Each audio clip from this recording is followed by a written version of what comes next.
1500 രൂപ ഒരാൾക്ക് കിട്ടും. ഒരു മാസം ഒരു 10,000-30,000 രൂപയൊക്കെ ഹലോ കിട്ടും. ശരിയാണോ അല്ലേ?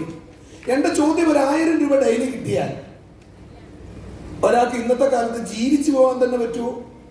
പറ്റൂല. കാരണം എന്താ? 1 ലിറ്റർ പെട്രോൾ അടിക്കാൻ പോലും 100 രൂപയ്ക്ക് കിട്ടാത്ത കാലമാണ്. 1 കിലോ മീൻ മേടിക്കാൻ പോയാൽ മത്തി മേടിച്ചാലും 150-200 കൊടുക്കേണ്ട കാലമാണ്. ഒരു സൂപ്പർ മാർക്കറ്റിൽ കയറി അത്യാവശ്യ സാധനങ്ങൾ ഒരു ബിഗ് ഷോപ്പർ മേടിച്ചാൽ അവൻ അപ്പം അടിച്ചു തരുന്നത് 3000-4000 രൂപയുടെ ബില്ലായിരിക്കും. ആണോ അല്ലയോ? അതിന്റെ കൂടെ 2 മക്കൾ പഠിക്കാനുണ്ടെങ്കിലോ, വീട്ടിൽ ആരെങ്കിലും നിത്യം മരുന്ന് ഉപയോഗിക്കുന്ന 2 പേരും കൂടെ ഉണ്ടെങ്കിൽ അവന്റെ അഗതി അതോ ഗതിയാണ്. ശരിയാണോ അല്ലയോ?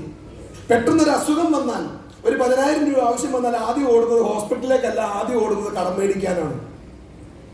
ആണോ അല്ലയോ? ഹലോ, ശരിയല്ലേ?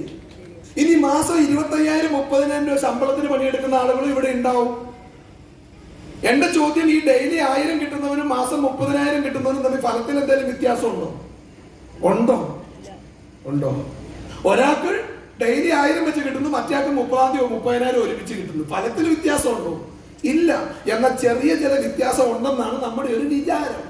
കാരണം ഡെയിലി 1000 കിട്ടുമ്പോ അത് കൂലി, അത് മാസത്തിൽ ഒരുമിച്ച് മേടിക്കുമ്പോ സാലറി. ഹലോ, ശമ്പളം.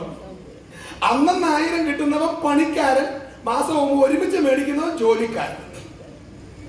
അവസ്ഥ നോക്കിയാൽ ആദ്യം പറഞ്ഞ കൂട്ടറാ കുറച്ചുകൂടെ ബെറ്റർ. ആണോ അല്ലയോ? അപ്പൊ ഡിയർ ഫ്രണ്ട്സ്, അപ്പൊ ജീവിതത്തിൽ സക്സസ് ആവണമെങ്കിൽ ഒന്ന് നമുക്ക് സക്സസ് ആവാൻ വേണ്ടി പണിയെടുക്കണം. ഇനി അങ്ങനെ സക്സസ് ആവാൻ വേണ്ടി പണിയെടുക്കണമെങ്കിൽ ആദ്യം എന്ത് വേണം? അങ്ങനെ പണിയെടുത്താൽ സക്സസ് ആവുന്ന ഒരു ഓപ്പർച്യൂണിറ്റി കിട്ടണം, അതിന് പറ്റുന്ന ഒരു പ്ലാറ്റ്ഫോം കിട്ടണം. ശരിയാണോ അല്ലയോ? ഹലോ.